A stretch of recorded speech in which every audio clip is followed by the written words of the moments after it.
خبر شامل کرتے ہیں کراچی سے شہزاد قادر کی رپورٹ کے مطابق road safety seminar Karachi metropolitan medical university میں منعقد national highways and motorway police south zone کے زیر اہتمام آج مورخہ 27 جون 2025 کو کراچی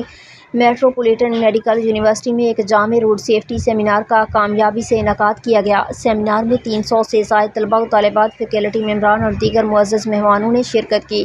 ایکٹنگ ڈپٹی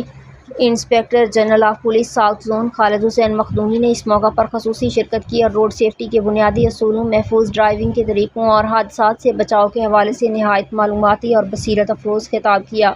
یونیورسٹی انتظامیہ اور ڈین نے national highways and motorway police کا شکریہ ادا کرتے ہوئے طلباء میں روڈ سیفٹی شعور بیدار کرنے کے اس مثبت اقدام کو سراہا۔